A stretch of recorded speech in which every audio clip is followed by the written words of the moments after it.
Hey, it's Dr. Ko here from Reset Ketamine in Palm Springs. Today, I wanted to share with you the main differences between recreational ketamine use and therapeutic ketamine use. So there's three factors to consider. One is quality, number two is safety and support, and number three is the intention of the use. So if you think about the first one, quality, well, there are some concerns about street ketamine because a lot of times it could be mixed in with other things such as fentanyl or cocaine or methamphetamine. Who knows what's actually inside of recreational ketamine? Now, it's concerning because opioids such as fentanyl can cause severe overdoses and can potentially be life-threatening. Whereas in the therapeutic ketamine setting, you know that it's coming from a doctor, you know that it's coming from a clinic, a pharmacy, where there's regulations and standards for the ketamine that they produce. Number two, the safety and the support. When you're doing recreational ketamine, it may be at a club, it might be at a festival, you may have no one around you. Whereas in the therapeutic ketamine setting, you're typically monitored with your vital signs, such as your blood pressure, your oxygen levels, your respiratory rate, your cardiac rhythm. These are really important because if you remember, ketamine is intentionally used as a general anesthetic, right? It's used in the operating room, it's used in the emergency departments.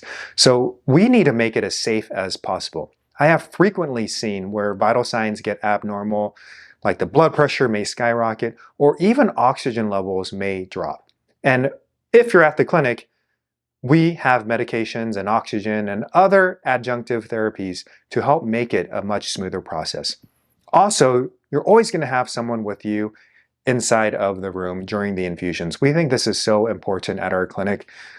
It can be pretty frightening sometimes with ketamine infusions, and just to have someone, even be able to know that their presence is there, can be really comforting. And the beautiful thing is, with intravenous ketamine, we can stop it at any time. Whether someone is 5 minutes in, 10 minutes in, 20 minutes in. Fortunately, with the IV infusion, it can be stopped. And once it's stopped, the effects will rapidly fade. And finally, the third component is the intention of the use. When someone is using it recreationally, they may have an intention of just having fun or escaping, whereas with the therapeutic ketamine, we have a very specific intention, a goal, if you will, of why someone is receiving their ketamine infusion. It may be to relieve depression. It may be to decrease the triggers of PTSD. It may be to decrease chronic neuropathic pain. That intention is such a key component. As you know, ketamine is a medication that can rapidly increase neuroplasticity. So literally the neurons are changing and synapses are changing. And we want to leverage that by having the appropriate intention. So to summarize, the three differences are quality, safety and support, and lastly, the intention of the use. Thank you so much for joining me, and feel free to hit that like, subscribe button so we can see you in the next video.